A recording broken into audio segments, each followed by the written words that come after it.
tell it. People on the streets say Sabrina speaks. Tune into the show, she will let you know. Tell all your friends and family.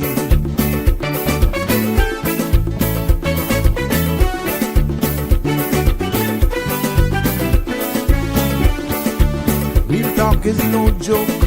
You get the news straight up from grassroots and concerns. You can hear with some people gone. So tell all your friends to tune in to Good evening, Cayman. I'm Sabrina Turner, and welcome to Sabrina Speaks, your daily dose of clarity, truth, and community insights.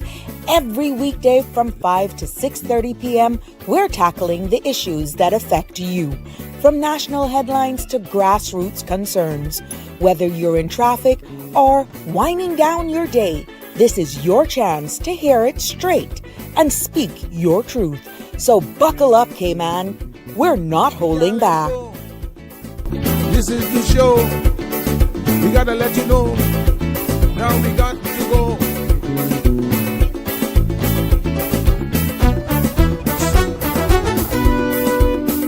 And now here's Sabrina.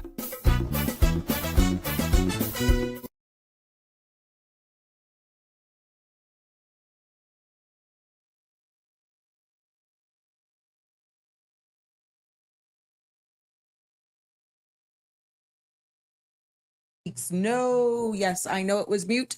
My apologies. Welcome, welcome, one and all. Welcome, welcome on this Hump Day Wednesday. Yes, it's good to be back with you as we continue to look forward to the weekend.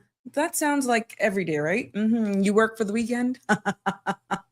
Well, welcome to another episode of Sabrina Speaks, Voices of the Islands, Conversations for the World, and the podcast where voices rise, stories unfold, and inspiration takes center stage. I am Sabrina, and it's good to be back with you here this Wednesday evening. And tonight, yes, we're going to be breaking down a headline that sounds big, sounds global, sounds far away, but trust me, it has the serious potential of touching every single one of us.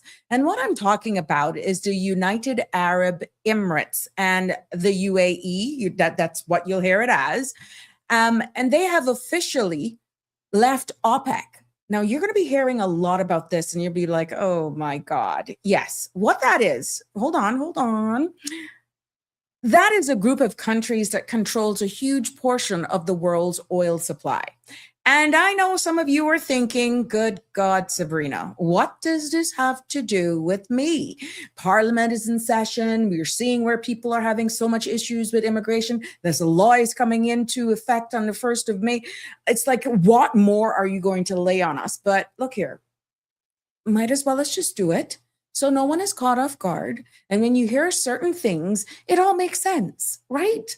So I'm only trying to explain it in layman's terms so you're not caught off guard. And no one should be left outside. And I'm going to make it make sense as best as I can in layman's terms with you. You are all welcome to participate in this.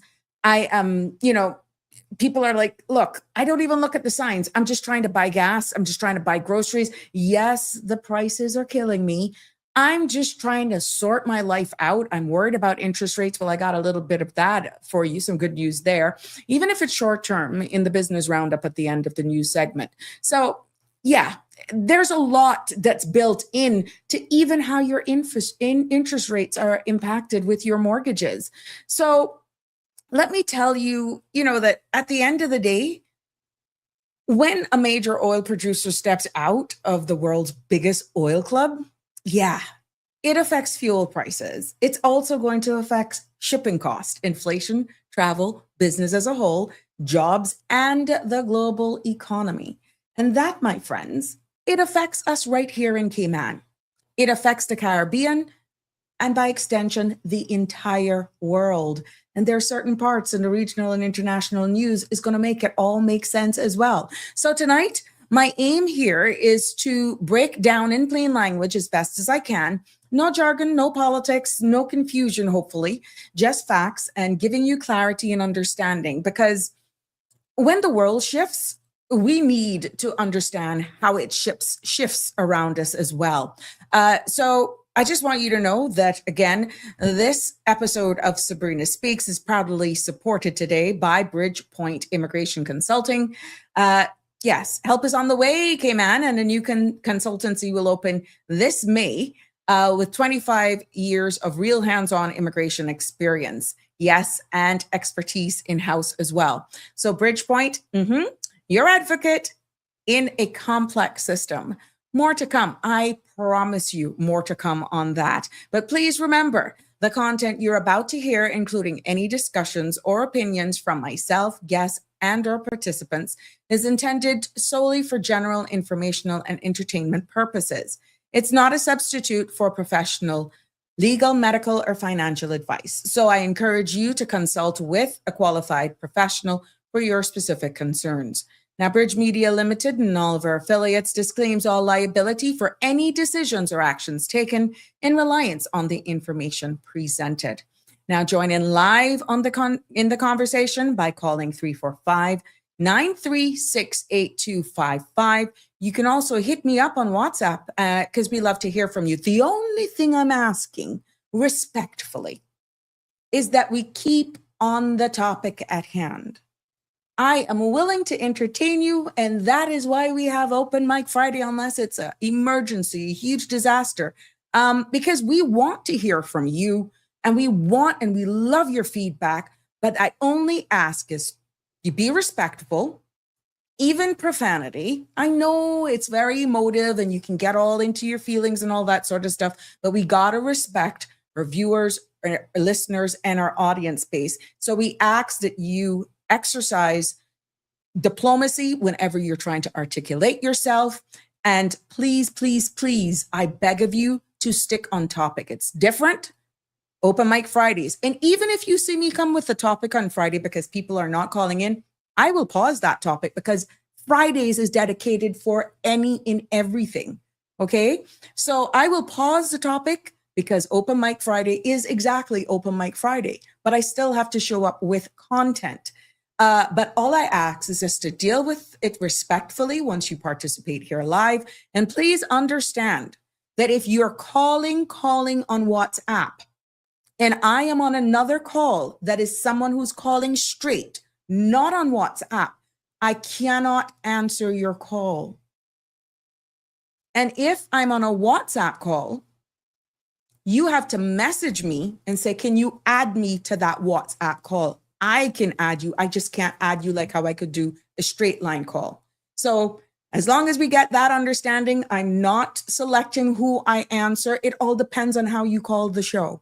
Okay. So I just ask for your patience. I ask for your understanding. And I ask for you to be cognizant that other persons may actually want to be calling in as well.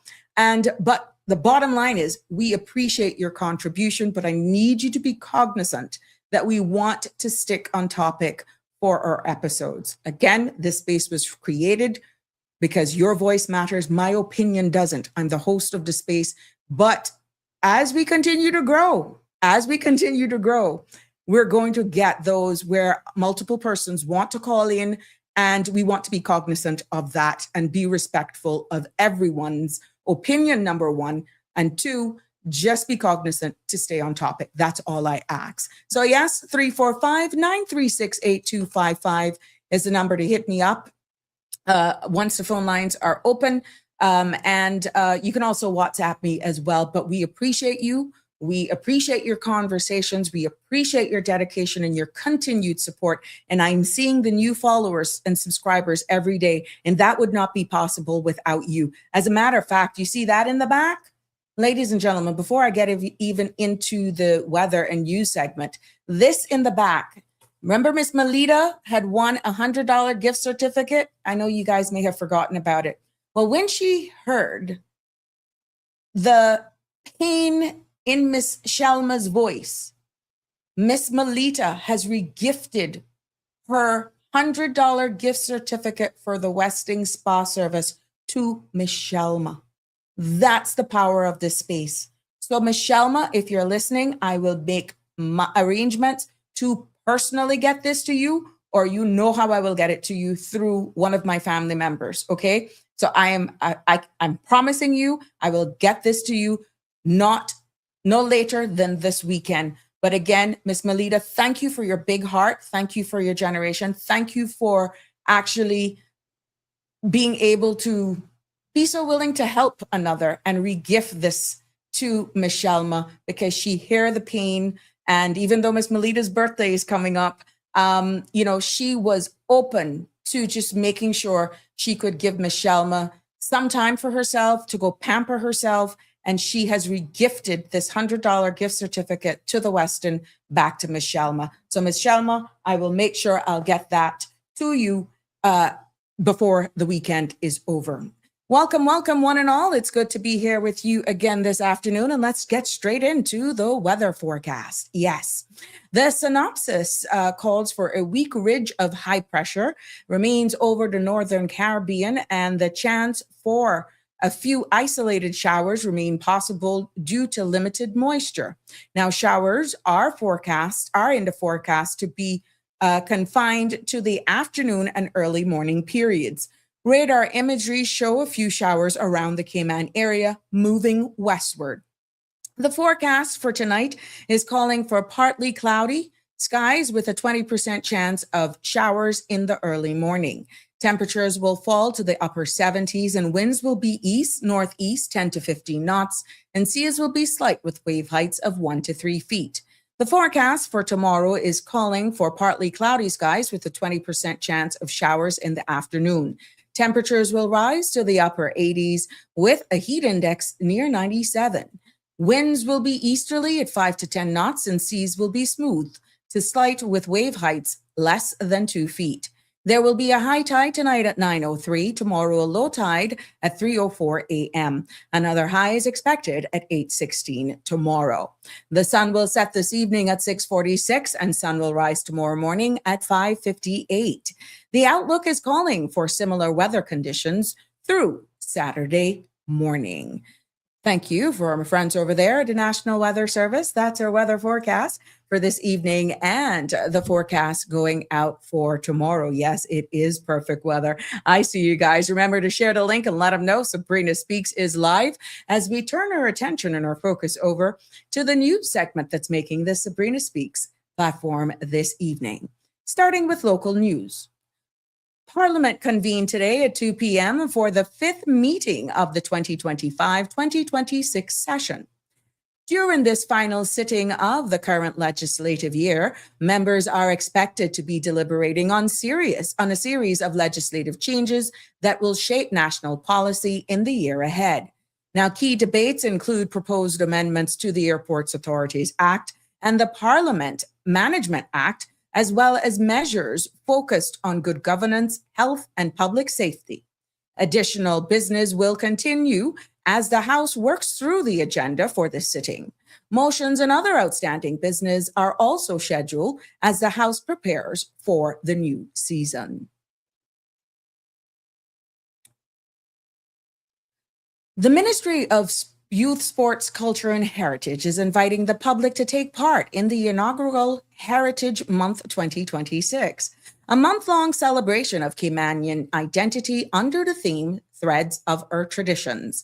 Now, the ministry says that the observance brings together cultural expressions across all three islands to tell the story of who we are as Caymanians. The celebrations begins on the 1st of May with a 3-4-5 day, followed by a free gospel concert on the 2nd of May and a national church service on the 3rd of May. Heritage Month is also including the observance of Emancipation Day on May 4th, which will be celebrated along Cardinal Avenue and Seafarers Way, recognizing the end of slavery in 1835. Now, the event will run from 3 to 7 p.m., featuring Cayman Islands folk singers, local performers, school dance groups, and special appearances by Swanky, followed by fireworks to close out the evening. Now, throughout the month of May, the public can also enjoy cultural events, exhibitions, and performances across Grand Cayman and Cayman Brac. The ministry is also encouraging full participation as Cayman celebrates the traditions and values that continue to shape our islands. More in local news, the Cayman Islands is strengthening its commitment to regional collaboration and effective utility regulations through participation in the 20th annual OPEC conference in Jamaica this week. Now, Finance Minister Ralston Anglin and UARCO CEO Sanjay Miles are attending, joining regional and international leaders to discuss climate resilience, digital transformation, renewable energy, and regulatory innovation. Minister Anglin says forums like OPEC are vital for small jurisdictions, helping policymakers protect consumers while supporting sustainable growth. Other news making headlines today. Cayman Islands gas station owners and fuel suppliers say petrol prices have reached their highest levels in years, driven by instability from the ongoing U.S.-Israel war with Iran. Industry leaders note that diesel costs should begin easing in the coming months, but warn that a full return to normal pricing could still be 7 to 8 months away. Other local news, the National Trust of the Cayman Islands says that it is strongly opposed to the proposed amendment to the Development and Planning Act that would give the Central Planning Authority and the Development Control Board exclusive authority in planning matters.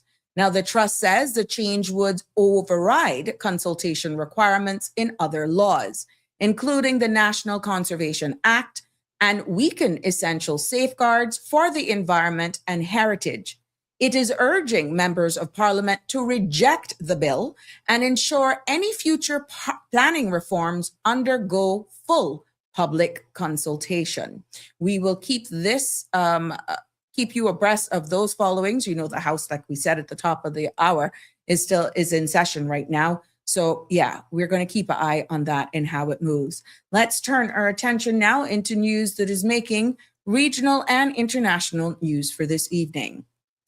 Pan-Caribbean Sugar Company Limited says the recent contamination found in some of its packaged sugar products was caused by a magnet failure along the production line during manufacturing. The company says the malfunction allowed foreign particles to pass through undetected. Now, officials report that the affected batches have been isolated and corrective measures are now in place as the investigation continues. The United States Department has confirmed it will release a special limited edition passport this July as part of the nation's 250th anniversary celebrations marking the Declaration of Independence. Officials says that the commemorative design will feature historic imagery tied to the semi-quincentennial. The passport will be available to U.S. citizens applying during the rollout period, with distribution beginning through select passport agencies only. The Panama Canal Authority says the ongoing U.S.-Iran conflict in the Middle East is likely to push more global shipments through the canal. In a statement on Tuesday, the authority noted that instability in traditional shipping routes could redirect traffic towards the Central American waterway, which remains a major corridor for international freight. Official says they are monitoring global conditions as they prepare for potential increase in transits. Now, you see what I was saying earlier on, that, yeah, it all ties in at the end of the day. And this is why we make sure that we keep you abreast of everything that's happening so that we are not left off guard at all. Oh, no, we're not. We're going to keep you abreast of everything that's going as we continue this evening. We turn our attention over to across the pond. Yes, Britain's News is reporting that a major overhaul of UK's pension system has been confirmed, with the new government moving ahead on plans that would require pension funds to increase investment in the UK economy. Now, according to the report, the policy is being advanced under the leadership of Chancellor Rachel Reeves, who now has the authority to implement measures aimed at directing more long-term capital into domestic growth. Further details on the reforms are expected as the government continues to outline its legislative agenda. And as we wind down the news segment, China is expanding its direct shipping routes to Africa in an effort to boost trade efficiency and reduce logistic costs across key corridors. Now, the move comes ahead of a planning zero tariff policy for 53 African countries that is set to take effect in 2026. Now, major ports such as Yantani and Tianji are already reporting stronger export growth and faster transit times. Now, officials says that developments signal deeper trade integrations between China and Africa, particularly industrial and the technology sectors. That concludes our news. Now let's wrap it up this evening with what's making our news for the business roundup right here on the Sabrina Speaks. U.S. markets closed lower today as investors reacted to renewed uncertainty around the interest rate policy. The Dow slipped to 49,141, while the S&P 500 and NASDAQ also ended the session in the red. Energy prices continue to pressure inflation, reinforcing the Federal Reserve's decision to hold rates at 3.5 to 3.7%, in what was the most divided vote since 1992. Fed officials signaled a higher for longer stance, noting that persistent inflation and global instability leave little room for near-term cuts. There we have it this evening, ladies and gentlemen. It has been that wraps up our news segment here for this evening, and keeping you all in the know here. Good evening, one and all. I see you're coming in slowly but surely as we continue to share and update with all of the happenings that are happening between here around the world, making sure we keep you in the loop of everything. Who's going to be rushing all you Americans that are here to make sure you get that commemorative passport? Who's going to be in the first of the line? We know you. We know y'all. Who is going to be jumping as well to make sure that they can get it? It'll be interesting. Yeah. Happy birthday shout outs to all of those who are celebrating a birthday, anniversary, or just celebrating life from all of us here on the Sabrina Speaks platform. And yes, our love goes out to you, and also condolences to all of you who are mourning the loss of a loved one. Yes, our thoughts and prayers are also with you. Connie Bonnie's in the house. Good evening, Auntie Sabrina. Kinder, gentler world and crew. I realized that. You know what that was, right?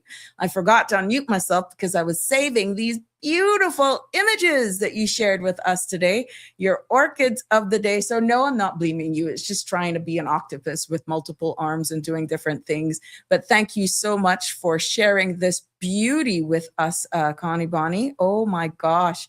It is, these are beautiful. Those are the flower of the day. Yeah, the flowers of the day, the orchids of the day.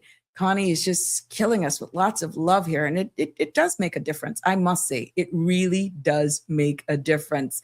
Yes. Alfred Real, good evening to you as well. What you say you want here? Read lips.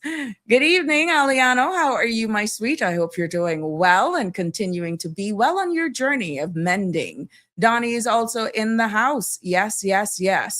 Alfred Real, Auntie Sabrina, if prices rise after global events, who should be held accountable locally when those prices never come back down?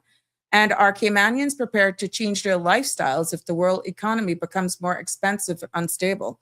Definitely, you can weigh in those questions as we think here on this segment. Yeah, good question to ask. But, we'll have to keep abreast of what's happening local.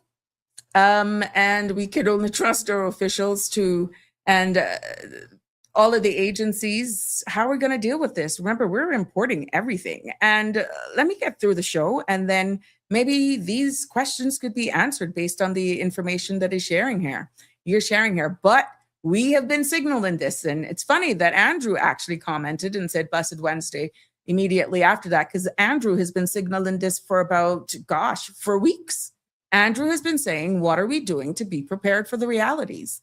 Hey, Harry, how you doing? It's good to have you join us here from the UK as well. Richard, perfect. Yes, yes, yes, perfect weather. I would say I was out and about today. Yeah, and it wasn't so bad. I'll be honest with you. It wasn't like you were suffocating. So I must say the weather was really, really nice. And I had a little moment this morning where I was able to sit down and just exhale a little bit with my cup of coffee. So yeah, I did have a decent. It's amazing how you time manage. Like I'll bill my shows like the day before and try to just prep for the next day. Sometimes I try to do 2 days in advance just to carve out those moments where I can just enjoy just me time. Yeah. So I must say, Richard, I gotta agree with you here today. Leanne, hi, how are you? Welcome, welcome, welcome, my sweet. Yeah, North Carolina love is in the house. Marshall is here with us this afternoon. It's always a pleasure to see you on the stream with us. Damian Henry, good evening, all. There is a sacredness in tears. They are not the mark of weakness, but of power. They speak more eloquently than 10,000 tongues.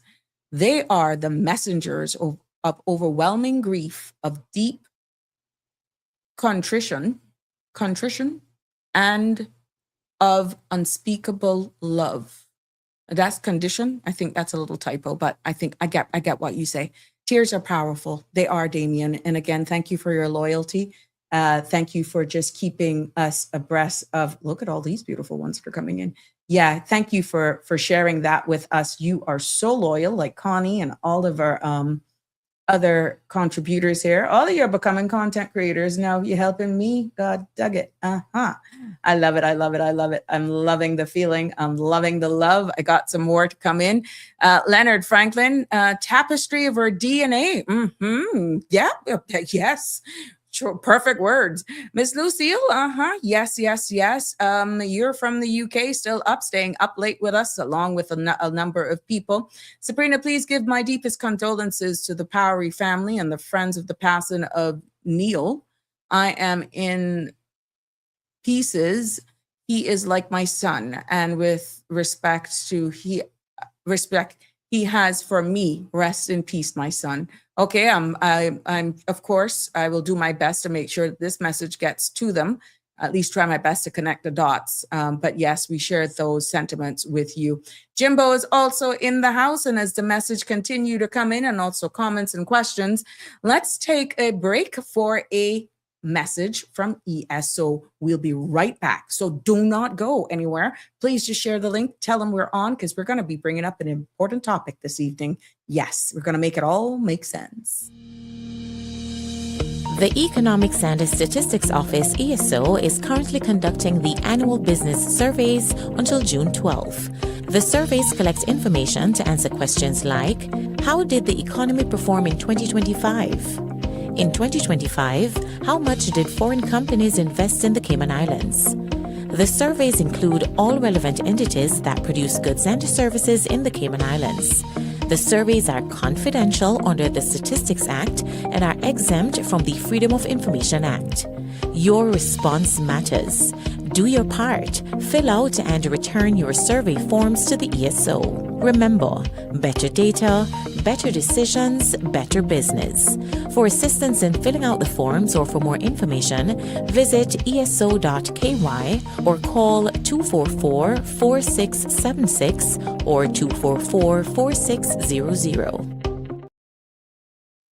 Welcome back to Sabrina Speaks, broadcasting live from the beautiful Cayman Islands. It's good to have you all with us this evening. Please remember, yes, Dress Down Day is this Friday. And you know they were having the shirts that are being set for sale. Wear Your Cayman Proud t-shirt. You can get those from the Intergenerational Hub. Now I got I must say I got a couple calls today, and messages as well. A few of them, amazing, where they were saying, where do I find this place?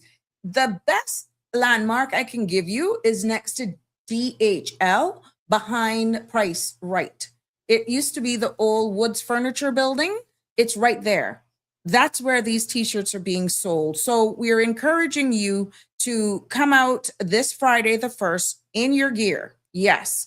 Go and buy your shirt if you want. And you know what? You would wear. We're doing a whole month celebration. So why not just go and get it? And maybe you can dress up with it, tag us in your picture, send us your picture, how you're going to dress down, but dress to actually kick off the entire month-long celebration. Or you can wear our Caymanian dress, or you can wear red or blue or white, a combination, whatever it is you choose. Yeah, we want to see those pictures as well. And you can tag using the hashtag Caymanian Proud and get the Ministry of Youth, Sports and Culture in on it as well. Yeah, and please don't forget the Saturday night. So Friday is dress down day. Come out in your colors. And then Saturday, all roads lead to the agricultural grounds. That would be the 2nd of May, where we're having this free gospel concert. And they're going to be Cayman Islands folk singers and other groups there that are going to be participating in this event. So this is free. Make it an evening where you just go out, grab some friends and just exhale and enjoy this comfort, this concert here that is put on by the Ministry of Youth, Sports, Culture and Heritage. And also the church service, as we alluded to in the news segment, is going to be at the John Gray Memorial Church, kicking off at 11 a.m. That's on Sunday, and Sunday, May the 3rd from 11. So join for this special church service in observance of our Heritage Month that is historic, because we're going to dedicate the entire month of May to Heritage Month. And then we know that Saturday the 2nd of May also is the Children's Badabanu. Were you guys aware of that? That kicks off, my friend, at 3 p.m. and it's on Cardinal Avenue. Now, this family-friendly event will bring the streets of Georgetown to life. It's expected that our kids from the various schools will be in vibrant colors, and there'll also be music and dance and culture as well. So this is the kids' Badabanu. And we know these kids do a lot of choreography there and all of that good stuff. So you want to go out and celebrate our kids this Saturday. So lots are going on, lots happening. Yeah, so the kids are in today. And then even though they're tired, you say, thank you, Jesus, we survived. And you go and you celebrate in song for this free gospel concert. Yeah, and you know what? Maybe they may be so tired, you may get to enjoy it because they'll probably fall asleep. And then, of course, it continues. Then you go to church on Sunday as we kick off into the new week and embrace all of the festivities that are going on. Can't say we're short of stuff here to do in the Cayman Islands. Oh, no. Donnie is sharing some beautiful images with us this evening as well. Her orchids. Yeah, look at these, Connie Bonnie. That's Donnie. That's one. And look at this other one. Oh my goodness, Dawn. Thank you for sharing this. So I got my plant lover section and we got all of the other stuff that is going on. So thank you, ladies, for sharing this. And anybody else who has other flowers or showing off their green thumb, you want to share them with us, of course, we are more than happy to share the love here and share it with you as well. Jim is sending howdy to Connie. Yes. Yep. Thank you, my sweet. Debbie Bodden is here with us this evening. And Harry is, okay, your UEF. Okay, that's in regard to the sub. Okay, I'm going to have to flag these so that people will know what we're talking about. So I'll come back to these comments from Harry in a bit so that it all makes sense, because we don't want to lose people. And Aliano says, getting there, just stress without the NAU or DAF running my girlfriend through crap about her Caymanian papers. Really? Getting there, just stressed out with NAU and DAF running my girlfriend through the crap about her Caymanian papers. Oh, really? Okay, we'll have to peg that one so that we can probably see a little bit more. 9368255. Tell me some privately, and let's see how we can navigate that together. Maybe it's due diligence. I don't know. Yeah. But this exhale, there's always a reason. And what we're seeing right now is the innocent is suffering for the guilty. So, interesting times. Yes, you are more than welcome, my love. Damien. Oh, a deep, sincere. Okay. Sorry. It's me, my love. Not you at all. Thank you for the clarification. Sarah Curtis is in the house. Good evening, Miss Sabrina. Do they know which roads will be closed for the kids' Badabanu? I can ask that question, Miss Sarah, for sure. But Cardinal Avenue is in the middle of town, so I don't know if they're going to be doing a mini loop, but I'll make sure I will do that. And if I get it before the show ends, I will share it. Otherwise, you can look at the Sabrina Turner community thing and we can, let me message them now.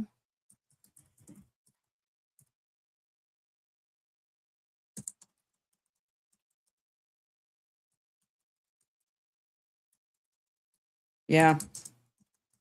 Knowing me, if I speak into you guys while I type in that, I'll be typing everything that I'm saying. So yeah, let me see if they can get me the roads, what closures, and I will definitely share them with you. If I get them before the show, fine. Outside of that, I'll definitely post it. And I'm quite sure on the CMR page as well, she will also be doing it. So either pages we will, but I'll do my best to make sure we get this. Oh, good for you, Connie. Yes, you were the first one that messaged me, and you must be got this thing over you.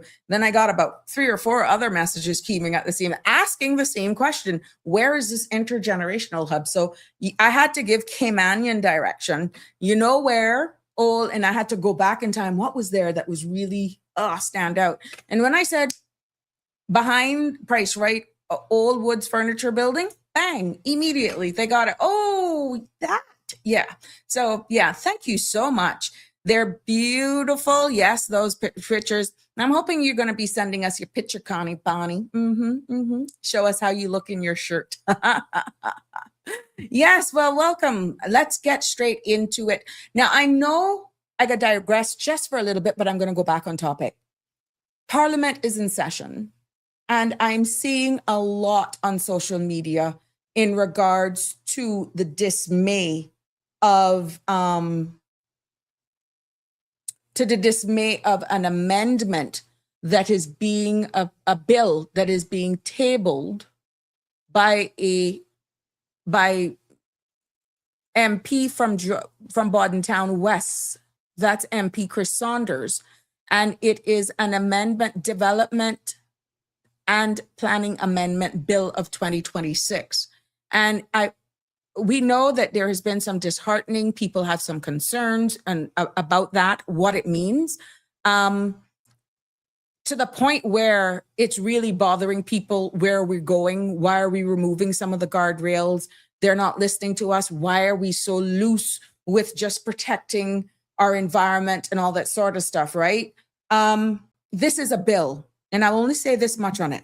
This is a bill for the government who has the numbers to consider.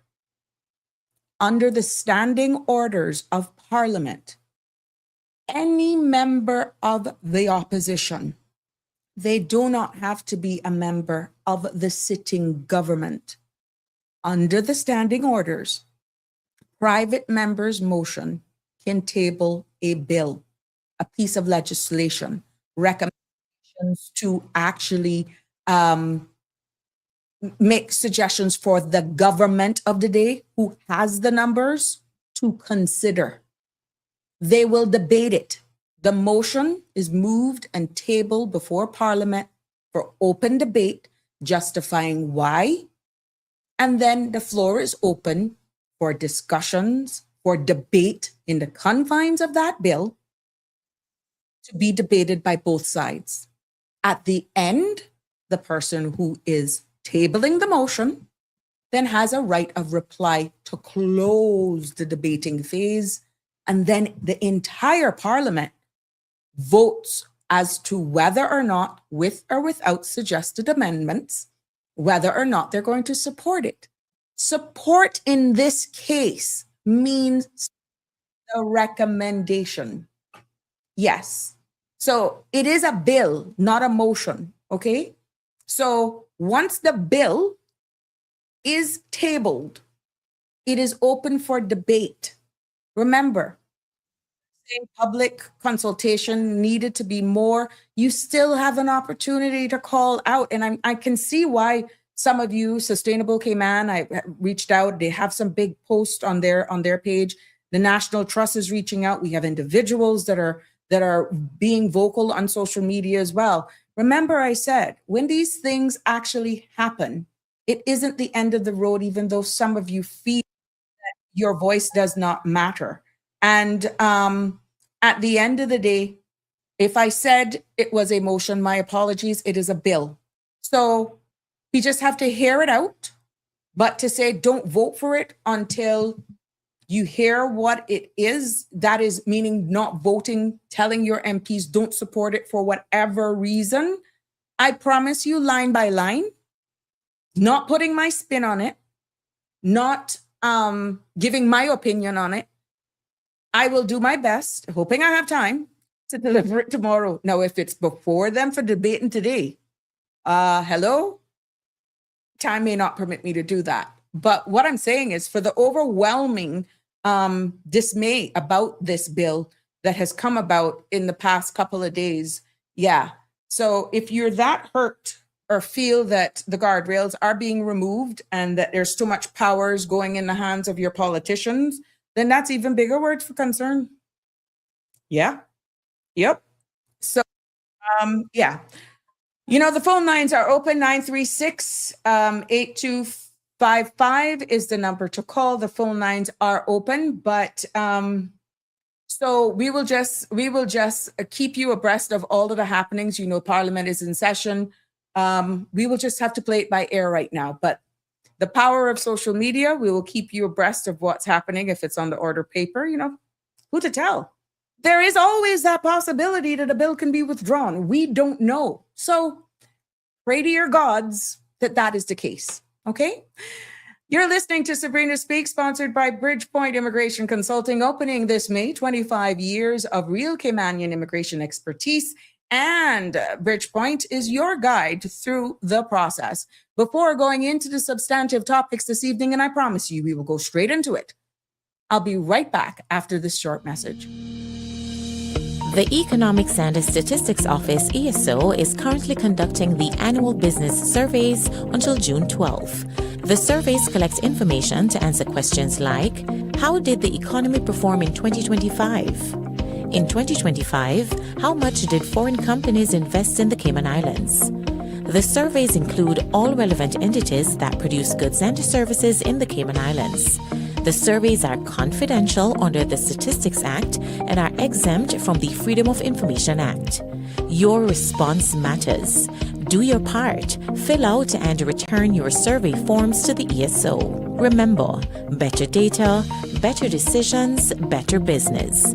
For assistance in filling out the forms or for more information, visit eso.ky or call 244-4676 or 244-4600. Welcome back to Sabrina Speaks. And yes, I digress for a second because guess what? I got a little birdie in my ear that tells me that bill will be withdrawn this afternoon. Yeah. And just for clarity, because we're all learning here together, motions, bills are two different things. Motions are some that is a bill. In this case, if it is approved in Parliament, it becomes law. So what I said at the beginning about it being a bill and for the government to consider, it's not a motion, it's a bill. And if this bill goes through, let's say it's not withdrawn, if it goes through, it will then become law. But a little birdie told me that it will be withdrawn. Again, this is breaking news exclusively here on the Sabrina Speaks. So for all of you, keep praying, keep putting your pressure on, whatever it is you got to do, keep doing it. But yes, we will keep you abreast of everything. But thank you, little tweet. Tonight, we're going to be talking about this whole, what the UAE is. And again, the phone lines will be open. You can WhatsApp. You can send your comments here as well. I see some of them have already come in, but I'm doing my best to explain because not too often we actually get into this level of conversation here in Cayman Islands. And you've only really heard about petrodollar and crude and how it's impacting everything at this level because of what we're feeling in the geopolitical space and how it's impacting us here in the Cayman Islands. And we're not immune from the impacts. We know for a fact that we import pretty much everything. And all of these things will impact us. A part of the news segment, you see where there's new business coming to different regions of the world. We're seeing China and Africa tariff-free now to 53 African nations. Yeah, that's over there. But look, they're putting their chips on the table and trying to be sustainable in their own space. And then we here on the Western side, you're seeing where the Panama Canal is getting their act together and more stuff is going through, more ships are passing through. Look, we are resilient people. And even though we're separated by miles and miles and bodies of water as two different continents, at the end of the day, we have to survive. And even though these things are reality, they're going to impact us, which is why I felt when the news broke yesterday about the UAE pretty much pulling away, I felt it was necessary for me to do my best in breaking this down in layman's terms and put it into context with how these impacts can impact us. You see where the feds are holding the interest rate, so they haven't dropped anymore, they haven't increased, and all of these would impact your interest rates unless you got a fixed mortgage rate, interest rate. So that is good news for now. But you know, it still leaves you on the fence because you don't know whether it's going up or down because of all of these things that impacts something as simple as your mortgage. So everything is tied in, from the clothes you wear, the car you drive, to the simple little needle. Yeah, everything is impacted by what's happening right now. So let's get straight into it and let's just break it all down. We're going to start with the UAE. You're going to hear me using a lot of acronyms this evening, and that is because it's easier to just get through it, but I'm going to do my best to break it down for you. So when you read these things, you may hear them on news shows, it will all make sense to you, and it doesn't sound foreign because it's not terms that we normally use every day unless you're in a specific industry or you manage portfolios that are directly related to this industry. So we're going to break it down as best as I can. Now, the UAE stands for the United Arab Emirates. And what this is this, it may be small, but a very wealthy country that's in the Middle East. And it's made up of 7 emirates.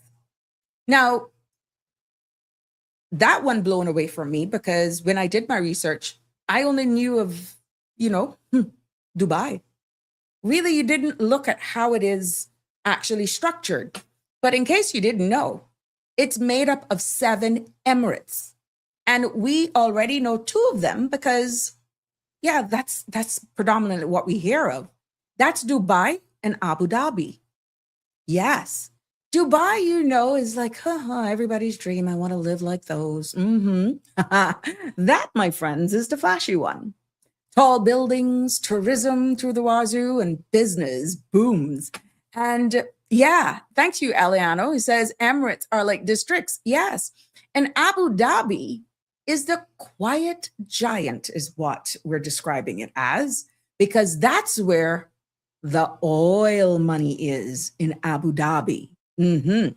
Now, OPEC, yes, that's the organization of the petroleum exporting countries, OPEC. Think of OPEC like a big group of shop owners who all sell the same product. And this product, my friends, is oil. What they do is that they meet and decide how much oil they'll put on the shelves so that the price doesn't drop too low or raise too high. Now, countries in OPEC includes countries such as Saudi Arabia, you got Iraq, Kuwait, Iran, Venezuela, Nigeria, Angola, Algeria, and until recently, the UAE. Ryan, it's been a minute. How are you, my love? This is why I had to get you out. I had to use crude oil to bring you out. OMG, the cartel, he got him labeled. Good to see you, my friend. I hope all is doing well. But when you see the UAE walks out of that group, it's like one of the biggest shop owners saying, I'm done following these rules. I'm going to go and do my own thing.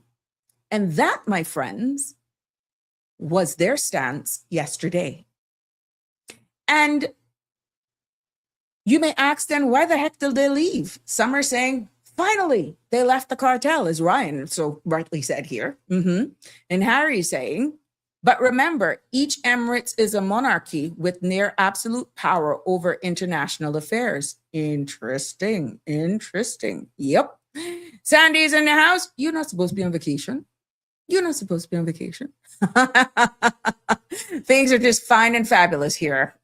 Hope you're enjoying your vacation and thank you for stepping in. Hope you're having a good time talking about this UAE. You fretting or good to have you here, nevertheless. So, yes, this is what we're saying. The reason that they decided is number one, they want to pump more oil. And they said it. You can go and Google this for yourself. And OPEC kept telling them, no, stick to your quota. The UAE said, we invested billions to pump more. Why are you holding us back? This ain't making no sense. Number two reason is that the world is moving toward electric cars and renewable energy, whether or not you agree with that or not. Some places are catching on a little quicker and they're actually going into that area more than others, okay? And what we're seeing is that the UAE knows oil won't be king forever. So they want to sell as much as they can now while the world still needs it. Remember, you throw a rock and there's ripple effects. So it doesn't hit everybody at the same time. So keep in this space. Reason number three, though, what I found up in my research is security. There have been attacks on ships. You've seen it. You've heard it here. Tensions with Iran and the whole instability within the region.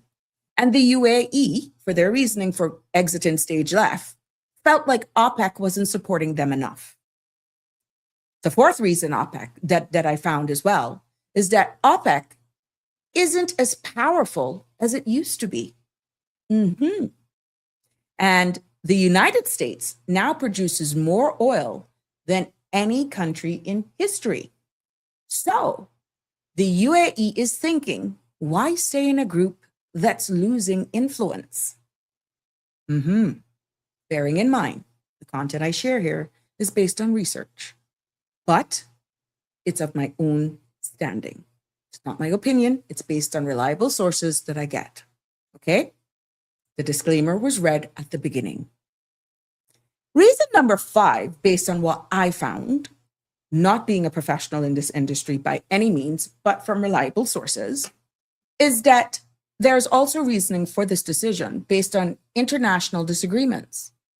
And the UAE, Saudi Arabia, two big players that we're seeing here, haven't been seeing eye to eye to oil in the overall oil policy at all. So they said, the UAE said, we're out. And it's final. Right now, as of now, they're out come the 1st of May. So you may say, well, oh my God, what does this mean? What does this mean for oil prices? You're seeing the uncertainty. You're seeing even interest rates right now where the feds have said since 1992, they have never seen a vote so tight. And that is talking about interest rates. That's your mortgage. But it's all tied into what we're seeing from the geopolitical space. So here's where it hits home.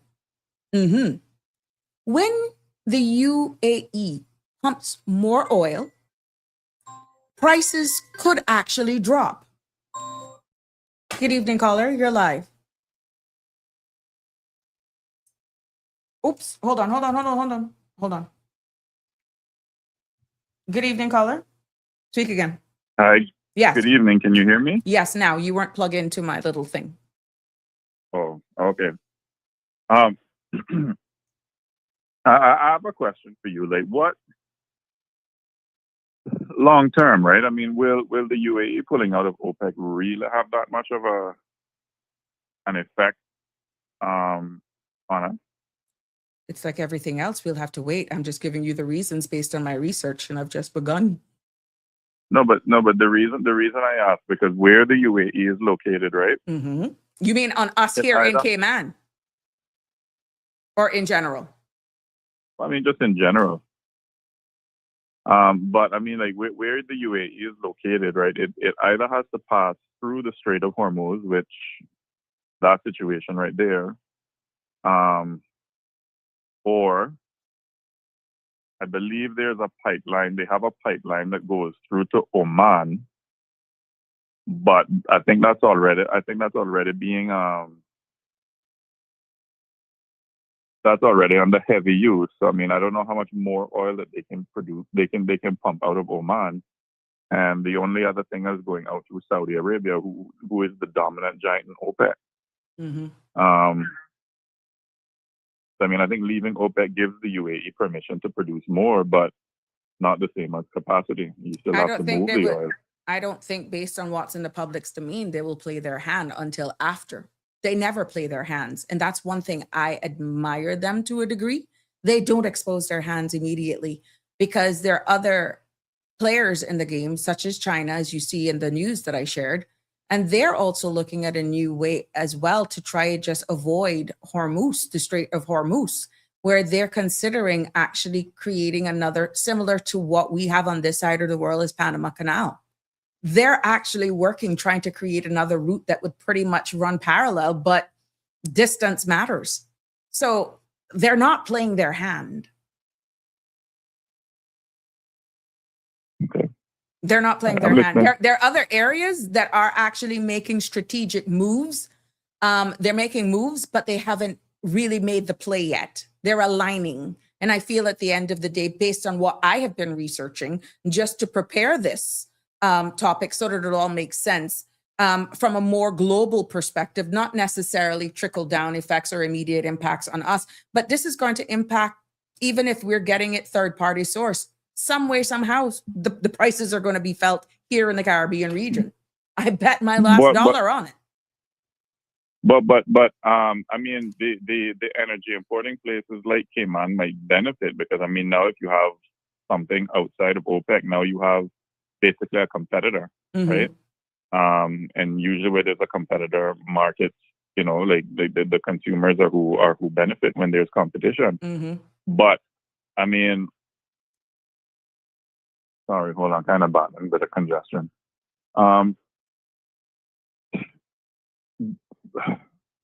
Local costs depend on shipping, storage, and you know, contracts and duties, and you know, supplier pricing and business margins, and you know, how quickly savings are passed on to consumers. So I mean, even if the oil prices fall, I don't see Cayman feeling it right away, because but that's what I said earlier on.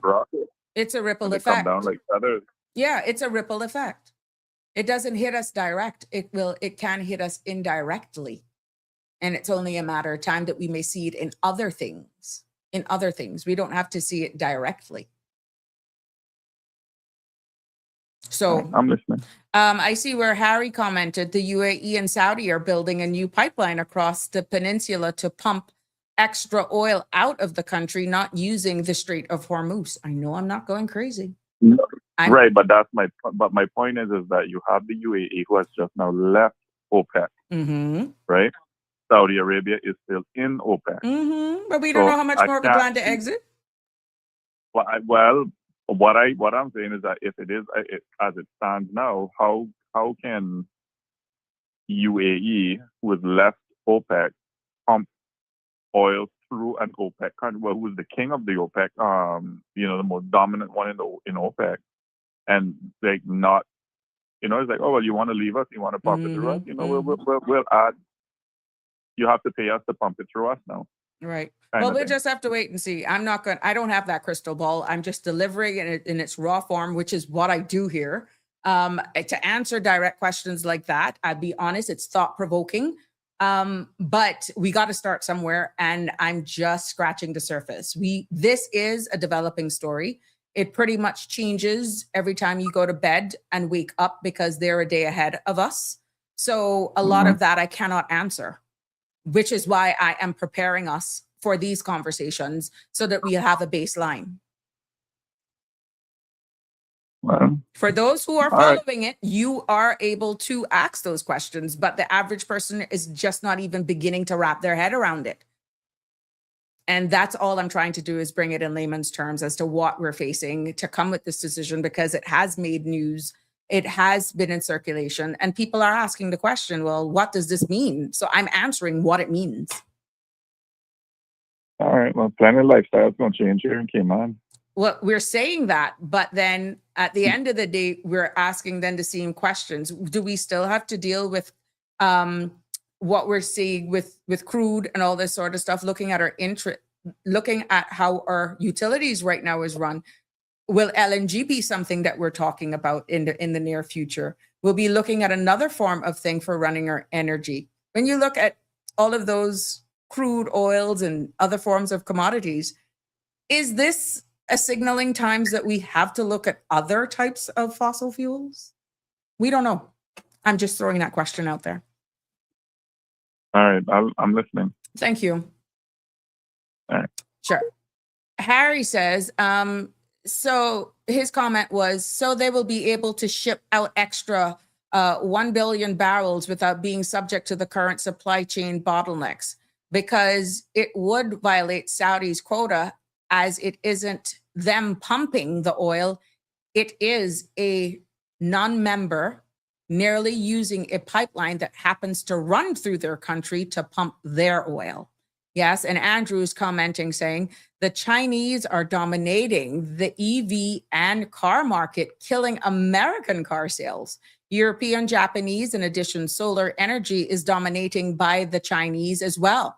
All of this is about dominance, and BRICS, Brazil, Russia, India, China, South Africa, forming their own currency, cutting out the US dollar for trade. Now, Trump stated this in the 2019 with his trade war. Coincidentally, that was when COVID started, December of 2020. Lockdown was implemented and the Chinese were implicated as the guilty party, US car maker. Then it stopped there. So there we go. There's a lot of things. And some people will hear this and probably say, oh, it's conspiracy theories, but you can't just look at one source, which is why I go to multiple sources when I actually prepare these episodes. And it's amazing. As I'm preparing to deliver, keeping focused on what I'm delivering, different countries and different areas are doing things. And you're like wondering, but is it tied to that? And then you're coming in like an investigator, and then you're looking at where we are here and you're seeing what legislations we're putting into place. We're seeing how we're speaking, and their bits and pieces appear to be missing from how we are articulating. And that's because we are governed we are an overseas jurisdiction. So the bigger talks that are being had because we were a child of the United Kingdom is why it appears sometimes as though there are gaps in what we're saying. It's because we're not independently speaking for ourselves. We're seeing where other CARICOM jurisdictions are aligning accordingly. Some may agree to disagree that, they're going to be in more problems than us because we're somewhat sheltered, protected as a BOTC. But you're seeing what they're doing amongst themselves, quite similar to what is being reflected in the other part of the world as well. So to tell you that sovereignty and those CARICOM countries, independent countries, are not doing what they have to do to self-sustain, to make sure that they can sustain themselves if the trajectory appears that they have to try and go around the great US to make other alliances with other countries as far as Africa. You got another guest coming. They are actually doing it. You saw where Venezuela the other day before yesterday, I think, was in the Barbados. And you see her, she is the interim or acting premier or prime minister for Venezuela. And she's making her rounds through the various countries, Caribbean states, small island development states. Again, it all makes sense. They are talking. We don't have to do that because we're not independent. We're not. Who's doing our talking right now? Had dinner with the President of the United States last night. Yeah. And making nice jabs at him, I must say. He does have a sense of humor. On the man's own soil, he is making some serious jabs. That's who's talking for us. King Charles. So we're not at those tables. And we just have to unify ourselves, brace for impact, be alert, be educated, be informed, know as much as we can, so that when someone comes to you speaking stuff, you can say, I need to challenge that because that ain't making much sense. What are you talking about? And that's why we bring it the way we bring it here. Being a British overseas territory is a protection from the outside powers, but also limits how much Cayman can speak for itself and take action with CARICOM. Exactly what it, yeah, thank you for actually endorsing that. Yeah. So a lot of the times you will hear the likes of Denny, even Alfred, some of the topics that I bring up here, you'd be like, how it does, please connect the dots to see where it's relevant. It is very relevant. Trust me, it is. But we're not doing the talking, as Harry has confirmed, because we have been spoken for by who is right now in the United States of America. But that doesn't mean that we will not feel the impacts like everybody else within our jurisdiction, just because of our sheer vulnerability. So when oil prices swing, there is a possibility everything else swings with it. From gas to groceries, airline tickets. We're seeing where countries right now in different airlines are warning people for summer travel. Double check your airlines to see if they're going to be in operation, especially those long haul flights. Or when you go to those long haul destinations, you may be wanting to do different country hopping. Double check to see if those flights are still going. From shipping costs, construction, building material, we're seeing where there was fertilizer having a problem for our crops, for our farmers. Certain summer fruits will be probably impacted by all of the Straits of Hormuz being blocked. Yeah. So this is going to have worldwide impacts on us. And at the end of the day, electricity in some countries are going to be impacted by it as well. Stability. We are blessed, but we're still not out of the woods. Oil, my friends, is like the heartbeat of the global economy, whether it's a direct impact or an indirect impact, whether we're feeling it today or we're feeling it 7-8 months down the line. Hello, did you see what they're saying? Stability, maybe. They're key words that are being used because no one can put their finger directly on it right now. Because when it does jump, if it jumps, everything jumps along with it. And I have to bring it home. Cayman imports everything, literally. Food, fuel, building materials, machines, all of it comes either by ship or by plane. And ships and planes run on what? Fuel. Yep. So when oil prices move, our cost of living moves along with it as well. A box of chicken goes up. A flight to Miami goes up. A construction project slows down. A business struggles to keep prices stable because somewhere, somehow, we've seen where Jamaica is saying we can no longer sustain the losses we are losing. And therefore, they're going to start seeing things escalate. Yeah. So this is why a decision made thousands of miles away still have the huge potential of landing right here in our pockets, directly or indirectly. So Aliano is saying, let's be serious. How can Caymanian play in this market when we don't play? Leverage is just frustrating because what is the government doing? Like I said, we don't speak for ourselves, Aliano. We pretty much have to trust those who are in the industry to just come out and be frank and honest with us. And you keep asking the right questions to your leaders, how they're doing and what things they're putting in mitigations that they are doing in order to help us brace for the realities and for these uncertainties. I think what I'm getting from your question is that you would like to know what things are in place that could, prepare the people of the Cayman Islands for the good or the bad, or like what Alfred said,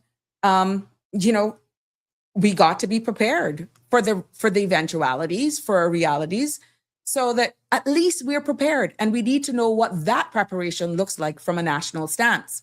Andrew says Venezuela president signed agreement with Barbados Prime Minister Mia Mottley to be the hub for Venezuela's products to the Caribbean islands. I wonder how Trump has not intervened on this, as he is the big ruler with his iron fist.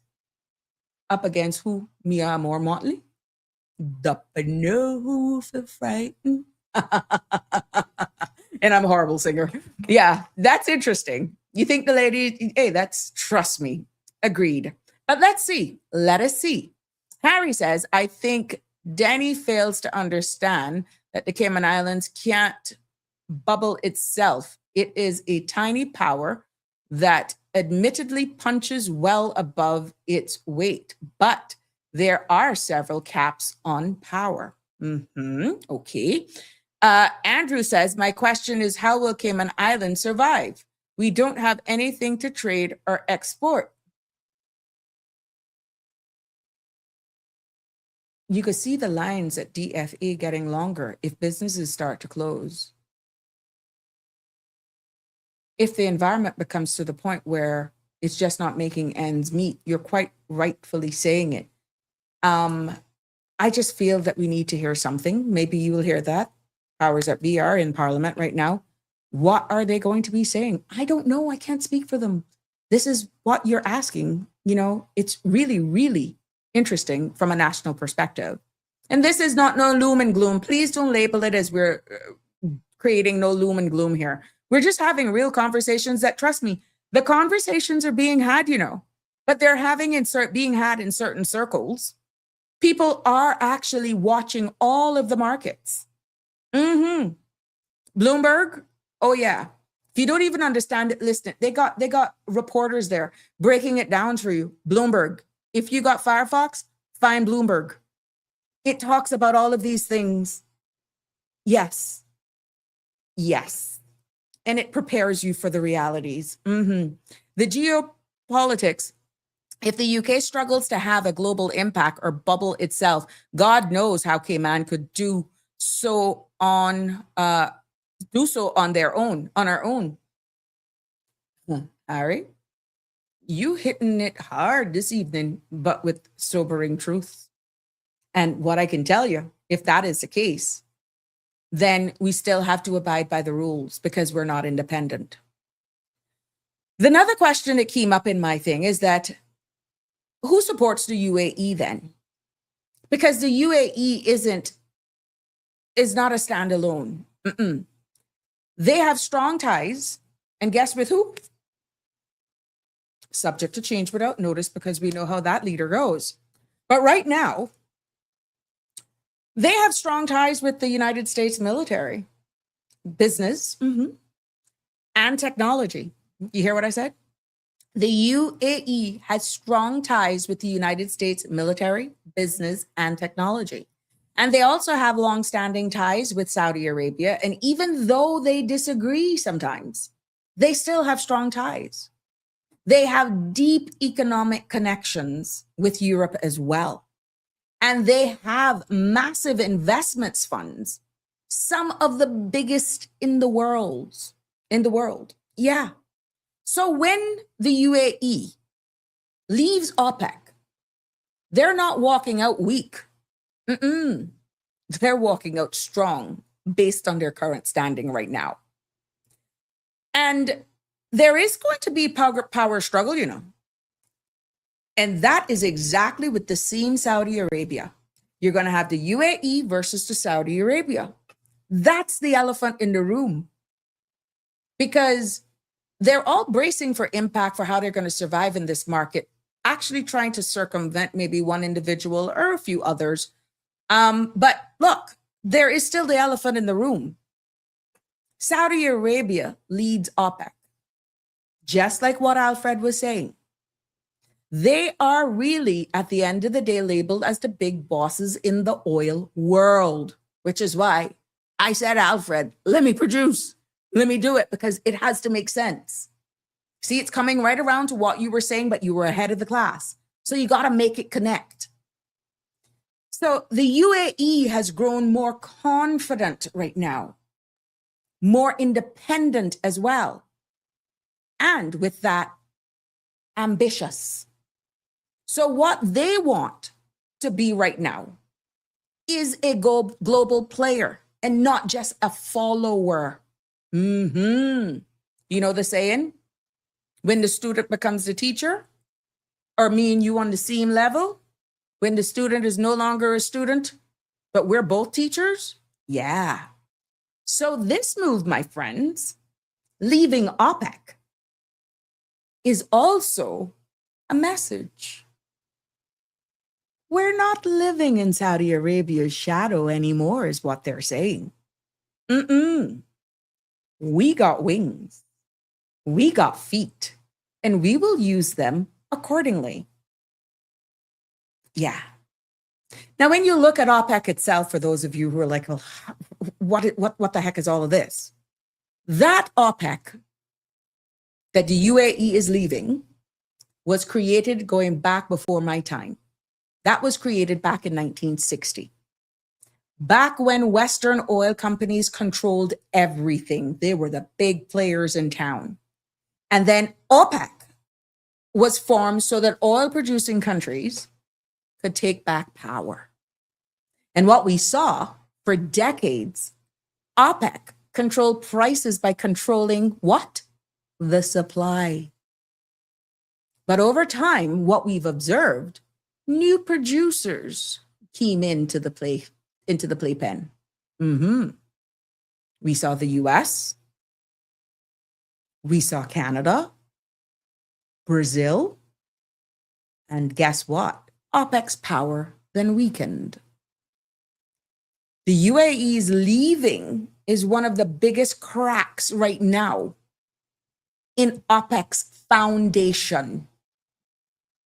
It's a big crack right now at this time, understanding the environment, understanding the demand, understanding the uncertainty from world leaders, understanding geopolitics, threats, bullying. Yes.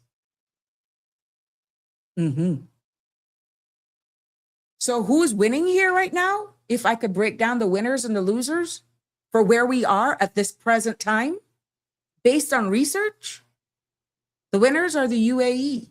Because with this decision, they're getting more freedom, and that's equaling cha-ching, more money. Another winner is the United States. Oh, yeah. More influence. And countries that want cheaper oil. Some of those who may be on the back end, the losers of OPEC, of course, tops the list. Because they now have weaker unity. That unity is not as strong as it used to be. And the losers as well are countries that are dependent on high oil prices. Now you would say, well, which countries are dependent on that? Oh, it's real. It's real. There are countries that depend on high oil prices.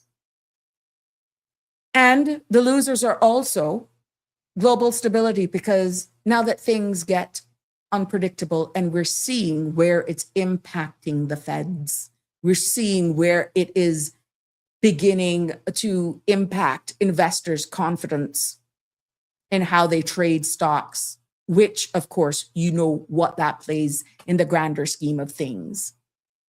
Dean says, do we know yet what currency the UAE will be taking for the oil, for their oil? The petrodollar is coming to an end, which is good for the market. We don't know yet. Let's see. I'm quite sure this will continue. It's a drip effect. It's a drip effect, Dean.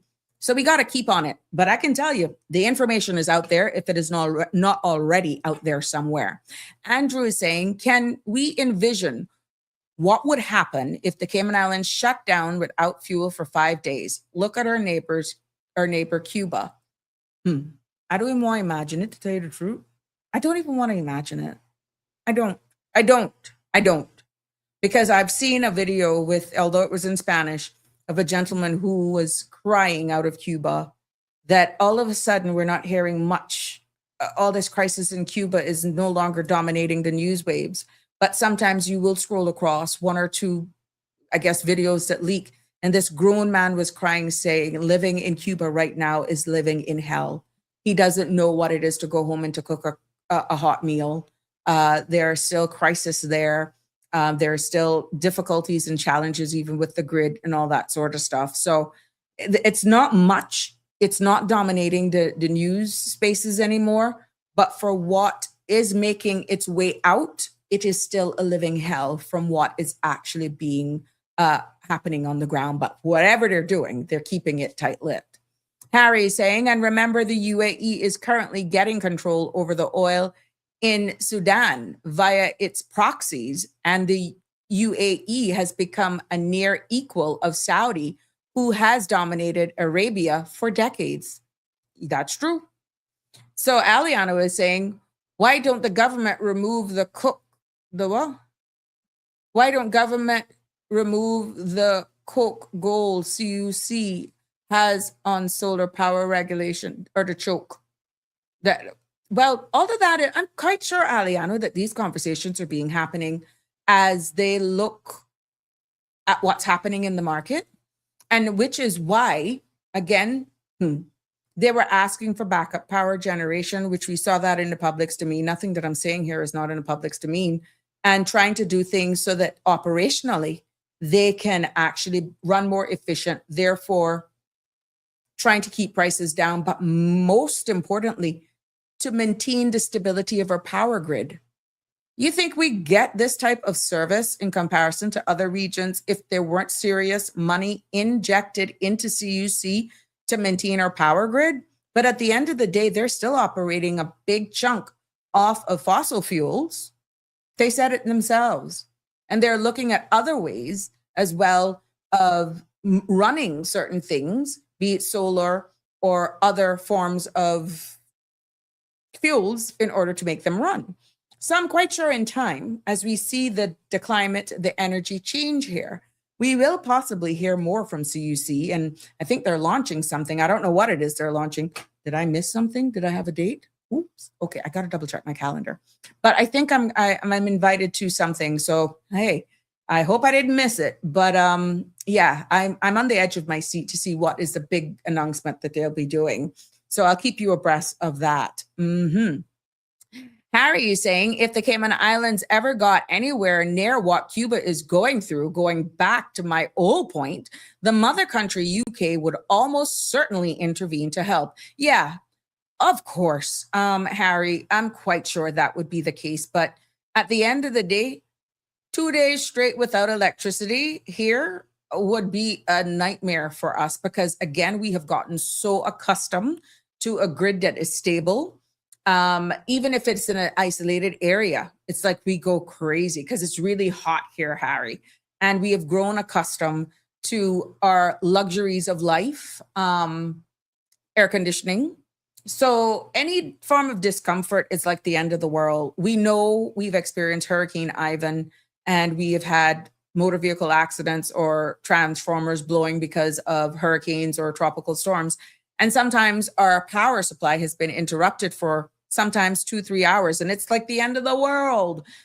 You don't appreciate the infrastructure and all of the work that CUC do until we have gone through either a tropical cyclone or a hurricane or something like that, or how quickly the crews at CUC respond to get back service.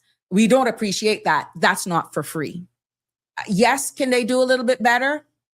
Of course, everyone will argue that. But when they're justify it, that they're importing all of these fossil fuels, and they don't control the price of crude, diesel, which their facilities run off, And, it's hard for them to say that, oh, we're going to keep it locked at this.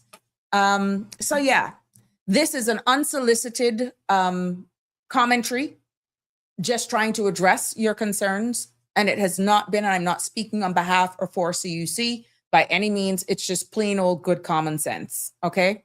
If you ran a business and you have an idea what it's like, I'm quite sure it would be the same response, just maybe a little bit more stats that CUC would provide. But bottom line, in layman's terms, it's exactly what I'm saying. So we got to give thanks. Whether or not they could do more, of course, people would say that. Of course, who wouldn't want to see it? But we all have to do our part as well to try and lessen our demand or consumption as we weather through these months. The chokehold, geez, this app running, yeah. No, it's not only you, Aliano. Everybody goes through that. And the sad thing is you see the foolishness after you hit send. Sometimes I feel like I can't read. So don't beat yourself up, my love. What we have to look at is, as we've gone through the losers, we're seeing where the losers are just global stability. We all lose because the entire world is impacted mentally. We see where the markets are going crazy because we are shrouded in unpredictability. And in addition to that, unpredictable decisions made by some of our leaders is also another stress. So, yeah, it is real what's before us. So let's put it into perspective just a little bit so that we can keep following. And thank you for all of your comments and that you're making here. But I know some of you are probably processing how it will hit you individually, collectively in your businesses. You're probably trying to say, well, does it even make sense for me to start my business now? It all depends. Don't let what's happening around you kill your dreams. Sometimes you may have to scale back. If you're already in a business and you're planning on expanding, you may want to reevaluate the situation for a little bit, maybe a slight pause. Or if you're filling a niche, a gap that has no one offering that service, and you know that there's a demand, maybe you can look at it a different way. But my idea is to make sure you do your research right now and try to hold on as much as you can. Cut back, adjust your sales accordingly, but also be very, very vigilant with what's happening around the world because we are not isolated. And it is for that reason that I have to give real world examples of what could become a reality here. Because if oil spikes, we're already seeing the prices in our grocery stores. I was in an office supply store today. And yeah, I had to say, suck it up, buttercup. This is the impacts of what's happening around the world. And because they're importing their stuff. People are not giving quotes for certain things now that last 30 days anymore. So if a man is saying, I'm quoting you, let's say $1,000 for this piece of equipment or this piece of furniture, you better lock it in then, because there's a great chance by the time you come back, it's going to be increased. Yeah. People are not giving long-term quotes anymore. So the trades have already been impacted by it. Everything from a needle is impacted by this. But let me make it real. Going back to oil. If oil spikes, a grocery store, as we're seeing in Cayman, pays more for shipping. That cost, my friends, goes straight to mine and your bill. If airlines pay more for fuel, your ticket prices will go up. If construction materials cost more, your rent goes up. If your business pays more for electricity or transport, guess what? Remember the other day, the headlines? That those people, even though they didn't get permission from the Tax and Transport Board, They were raising, hey, we're seeing it at the pumps. $6 and almost $7 for diesel. Today I was past one Esso station. Yeah, I called it out. $6.84 for premium. $6.30 something cents for 5,000. Yeah, regular. And diesel now is almost $7. Mm-hmm. Ask me what that was even 3-4 months ago. I couldn't tell you, but now I'm paying attention. Yes. What I'm saying, my friends, is that oil touches everything. And you said, what if? There were a lot of what ifs coming here in your comments today, interestingly enough. What if more countries then leave OPEC? Yeah. Then, you know what happened? OPEC is a great chance they will collapse. And then you may ask, well, what if oil prices crash? Good for consumers, bad for oil producing countries. Yeah. And then what if oil spikes? Inflation rises everywhere. Another what if that keep up. What if the UAE becomes a price setter? Mm-hmm. Then there's a possibility the balance of power shifts to Saudi Arabia and Abu Dhabi. That is a reality.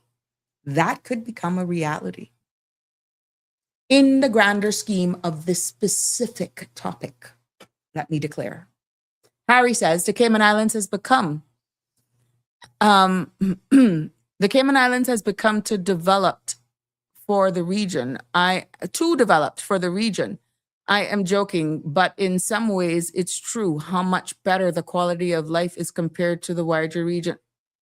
Harry, let me tell you something. We got one of the highest standards of living in the world. In the world, but it's not free. We're not even going region, Harry. In the world. You're in the great United Kingdom and we live in better than you all. Yeah, but it is not cheap. It comes with a price. But let me be real.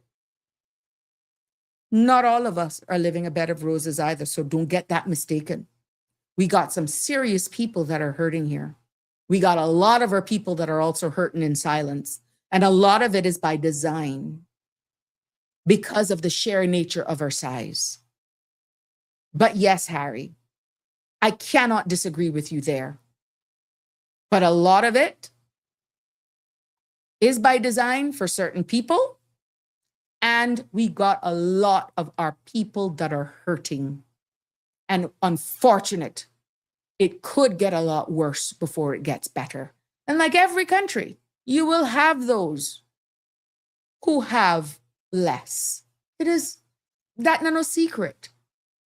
But a lot of the blockades that are happening across small island development states, Cayman is not immune to that. A lot of it is by design as well.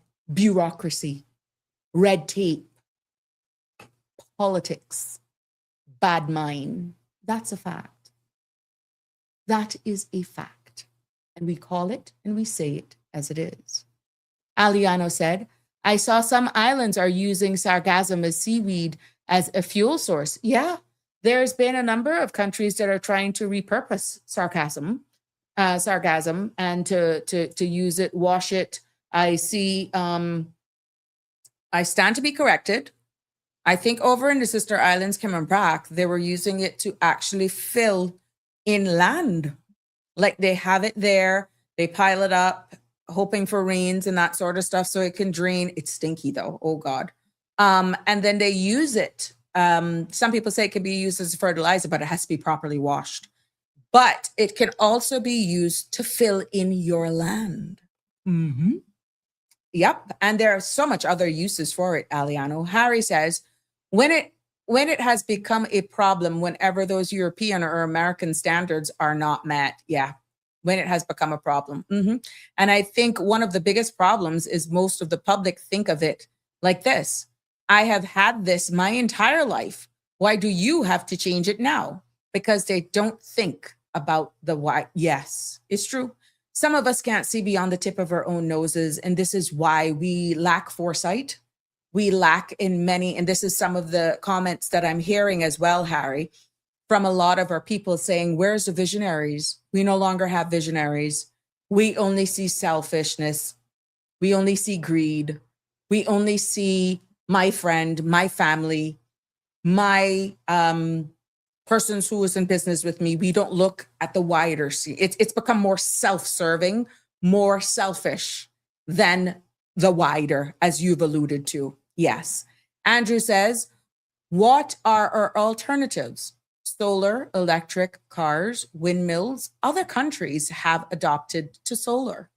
Yes, these are, I'm quite sure, other suggestions. But again, everything now has to go through legislation, making sure it's done safely. Then you have to have the policies and the laws and the governance body, which is why OFREG now is going to be charged with possibly even granting, we saw where it's in the public's domain, of trade and business license for those who are operating gas stations, that sort of stuff, because they have all of the experts under OFREG.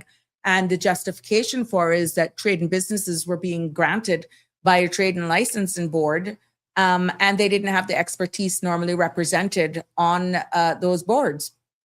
So they're saying now they're going to try to do it one-stop shop, where certain industries that deals with certain things now that would fall under the umbrella of OFREG now, that the licenses now go through that. Again, that's still developing. Legislation needs to be changed and all that good stuff. So we'll keep you abreast of all of those things as well. Dean says, oil will always be in demand as long as there is buyers, just a matter of price. Correct. And some countries are going to always be dependent on it. And that's what's sad, because we're all living on God's green earth. And we're seeing where others are just struggling by design, by greed, by poor governance, by political or civil unrest. And then it kind of makes you wonder, why can't we just all live pretty much on this and share or commodities or trades? But then there's always the power hungry, the struggle, wanting to be those dominant leaders. So where does the future and what does it look like? What we see for sure, this is a definite, that the world is definitely changing. There is no questions about that. We're seeing electric cars are rising. They're not going to be perfect. You're seeing where these lithium batteries are just blowing up. You're seeing where even scooters and motorized wheelchairs are catching fire now in people's houses. How we even travel with these batteries and all that sort of stuff on our flights. They can't be in the overhead bin and all that sort of stuff. They can't be plugged in. All of that is changing. But as we modernize and embrace other forms, right? They're going to have to perfect some of these things that is now causing a lot of deaths, and in many cases, fires as well. Even our own firefighters here right now, when they respond to, let's say, a motor vehicle, they have to determine whether or not that's been involved in a motor vehicle accident, whether or not it's an electric car or not. It will amaze you the amount of charge that is in that electric car. And worse, if it catches a fire, regular water is not going to take it out. You literally have to let it burn out. This is training that our firemen and women, our first responders have to be aware of, because those vehicles have a charge all over them. So the rules of the game are changing with even how we respond to motor vehicle accidents, how these cars, these hybrids, these electric vehicles and stuff are even shipped, understanding our temperature, how they are properly disposed of is another problem. That is a bigger environmental problem that we're having here on this island. Yes. And I got a link Oops, let me just pause that here.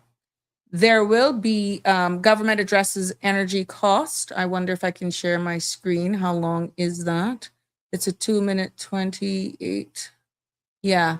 So government is going to, ooh, interesting. Thank you for sharing this with me.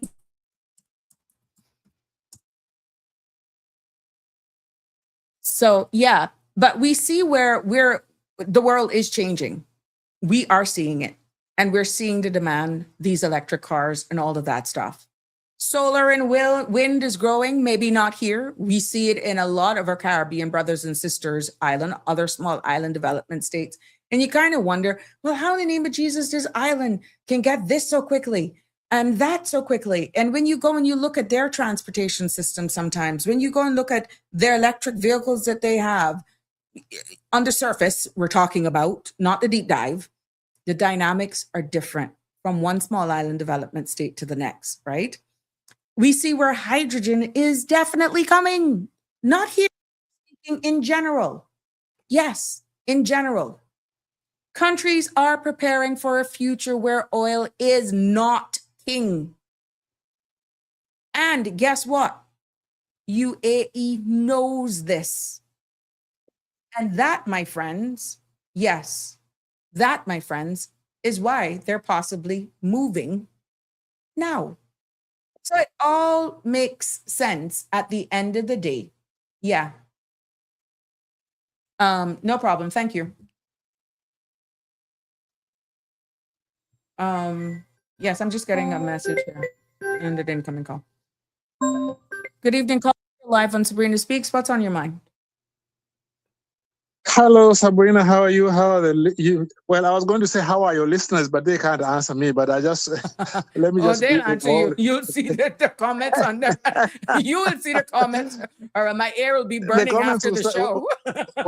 Will start coming in. You know that. Oh, well, we want to answer you. Who are you to tell us we can't answer? We can. Exactly. Go ahead. Well, go on your mind. Very, very. Yeah, very interesting topic. One of the things that when things like this happen to me, like the whole thing about the UAE, is I try to think of what is happening behind the scenes. Mm-hmm. Now, I have no evidence of this at all, but I know how these things work. Mm-hmm. The chances are that, and in a sense, it doesn't matter to Cayman, right? But but it's just interesting to note that my gut feeling is that the United States are the ones who have told UAE, come on. If you pull out of OPEC, you can produce more oil, you can sell more oil, and you can also hopefully get a good price. Mm-hmm. You should not be beholden to Iran after all they've bombed you, you know. So why are you trying to be nice to that organization? So, and it is, I think, part of the broader strategy to weaken Iran, because you remember that Iran has been selling more oil now since the war began than even before that. And they have been making even more money because they've been able to sell oil to China and other places. And it has sort of like backfired a little bit, this whole thing about the war. So this is part of the broader plan to weaken, this is part of Trump's plan to weaken Iran. Just like in the Caribbean, a lot of countries which were cooperating with Cuba, suddenly they've withdrawn the doctors and reducing cooperation. And that is because, again, the United States has told them, hey, look, we want to squeeze Cuba. So that's one thing that we need to understand. It is part of the big geopolitics. I am not even, in a sense, I'm not even criticizing it, because I'm just acknowledging that this is the way it is. All countries try to look after themselves. Sometimes they do it behind the scenes, sometimes they don't. Now, about the fossil fuels, this is always very, very interesting.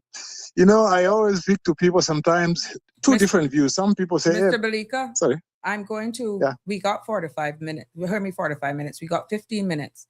And I have just been shared some very important information that I feel it is valid that I share with the public, because I am proud to announce here today that government announces 3-phase plan to lower energy costs and support families. So you have 2 choices. I'm going to read it as is, because it just came into me. You can stay on, and then let's see where you are. It's your choice, okay? Yeah, sure. Breaking here, I want to just do a summary for you, okay, on this platform. The NCF government has unveiled a 3-phase plan to tackle soaring energy costs this summer and reduce Cayman's long-term dependency on fossil fuels.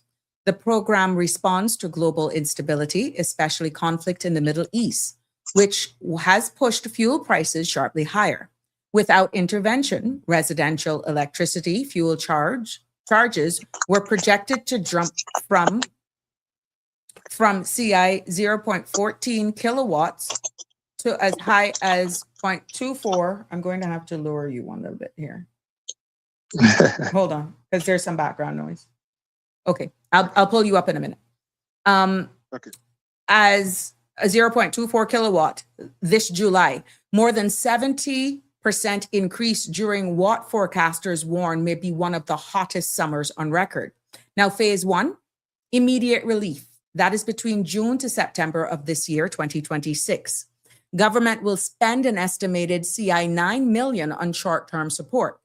Fuel import duty on gasoline, diesel, and propane will be waived for 4 months. CUC and Island Energy will cap the residential electricity fuel charge at CI 0.18 kilowatts, automatically benefiting nearly 90% of households using 101 to 2,000 kilowatts monthly. A special pathway will assist large families and medically vulnerable residents. Now, average households could save up to $105 to $120 per month. Now, phase 2, which is medium term, and that is from 2027 to 2028, home energy efficiency. Government will relaunch and expand the Share Retrofit program, prioritizing spray foam roof installation and later supporting upgrades for more efficient air conditioning units and fans. The goal is to permanently reduce household energy consumption and lower bills regardless of global fuel prices. Phase 3, long-term, 2027 and beyond, transition to solar. To address Cayman's structural vulnerability, near total reliance on diesel generation, the government will accelerate solar energy development in line with the national energy policy. Expanding utility scale and residential solar aims to stabilize long-term costs, reduce exposure to oil prices, shocks, and support cleaner, more resilient power generation. Now, leadership positioning. Government ministers emphasize that the plan balances immediate relief with long-term reform, describing it as responsible, evidence-based, and focusing on protecting families, public health, and economic stability. Utility partners CUC and Island Energy express support, noting that solar generation offers significantly lower cost energy, and that the summer relief will help customers during the peak consumption month. Now, there is a phase 1 guide at a glance where, the fuel duty on gasoline, propane, then you got the fuel cost cap again versus, so there you have it. There is these phases that government is doing to try and help us. And we just got to give God thanks. Thank you for sharing that with us. And we will definitely be sharing more. There is also a video, but I'm having some problems uploading that. So we'll go back to our caller. What do you have to say on that, caller? Well, it's interesting, actually. I was just going to move into that general area about fossil fuels, So I must congratulate the government for being able to do this. I think Kenneth Bryan was also talking about it today together with Roy Tatum on OC Show. It is a good thing to do.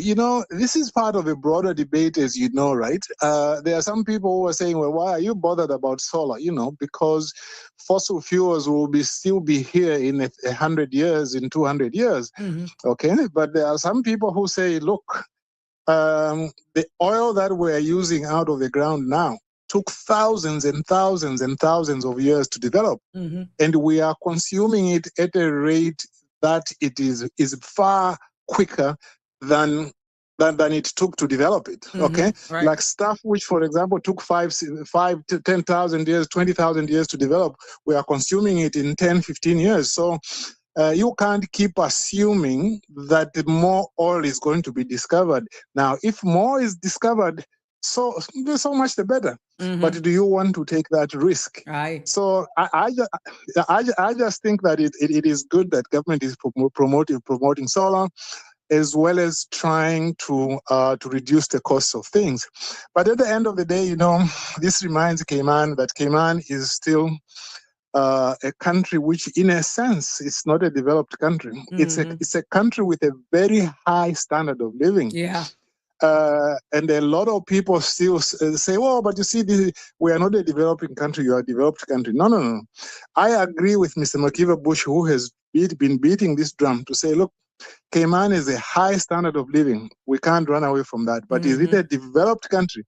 Until you've got a certain degree of economic independence, you can manufacture things, you can do innovation in a number of areas. You can't say you are a developed country, because something could happen which is really big and everything could go down. Now, I think that's unlikely to happen anytime soon. But let me remind people of one thing. You remember, I don't know, this was about 2015 or thereabouts, 2014, when the UK said, we want all the registers to be open now. This, what was the official term for it? Public register. Yeah. Okay. And there was a panic. I remember the radio talk show saying, "Oh, what is going to happen now? Our financial services industry is going to go down." And that was very appropriate as a fear. But it is very important to remember that at that time, they exempted the crown dependencies, the ones near the UK, Jersey and those. They exempted them from that, but they said they wanted to apply it to the Cayman Islands. Do you see? Right. And I thought that I should mention this because there was somebody sending a message to say, well, but, if anything went wrong, the UK would come in to help us. Now, that's only true to a certain extent, because it's only true to a certain extent because they've already shown us that they are ready to help the crown dependencies or exempt them from certain measures which are capable of damaging the economy in the Cayman Islands. But at the end of the day, I mean, look, if it was a bigger country, Cayman, I would have said, concentrate on diversifying the economy. Yeah. But even if I were to say that, it's very... because at the end of the day, what are the options really for Cayman? You think that even if agriculture was to develop to a very high rate, you think that would replace the financial services? It can't be. But it just helps people to understand that if there are any alternatives, even small things, it is good to develop them. Before I close, there is when I was growing up, I grew up in Africa, and we were told there point blank, you got political independence, but until you've got economic independence, your independence is totally meaningless. Correct. And Kwame Nkrumah, the first president of a black African country south of the Sahara, the first to get independence, he wrote a book called Africa Must Unite and a book called Neocolonialism to say, let us all unite and increase our bargaining power in relation to the rest of the world. You know what happened to him? He was overthrown within a few months. Oh, crap.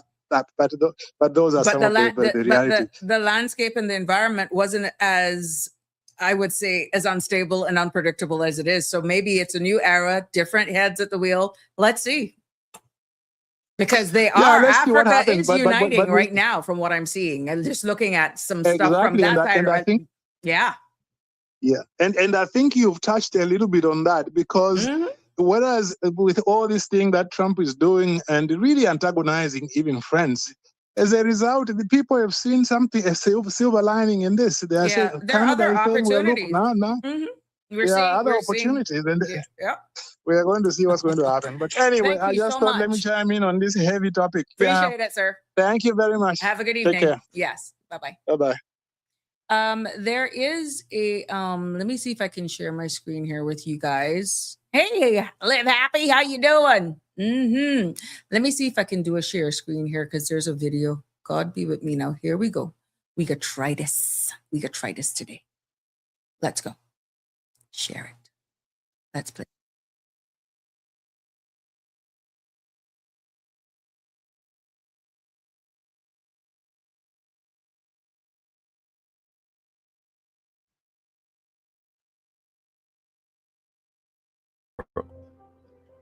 We acknowledge MP McTaggart's motion. We know this has been on the government's mind and also has been on the opposition's mind. I even spoke to MP McTaggart last night and thanked him for his motion, but we knew we had to go further. I'm pleased to confirm that we are going to act before the summer bills arrive, not after. This is not simply a crisis response. It is the first step in a long-term plan to make Cayman's energy system more efficient, more resilient, and more affordable for every household. We are dealing not just with symptoms, but with the root causes. The NCFC government has put together an approximately $9 million relief package that will benefit households in multiple ways. A direct subsidy to lower electricity bills, help at the pumps, and with propane for cooking. The fuel charge cap of 18 cents per kilowatt hour is grounded in a decade of historical data. By delivering automatic relief to 90% of residential electricity customers, we avoid the delays of individual applications and return money to people's pockets quickly. That is fiscal responsibility in practice. Spending where it matters, with evidence to back every decision. Our summers are getting hotter, and the threat of heat-related illness is growing. Forecasters are warning that this will be one of the hottest summers in years, while global fuel prices are spiking.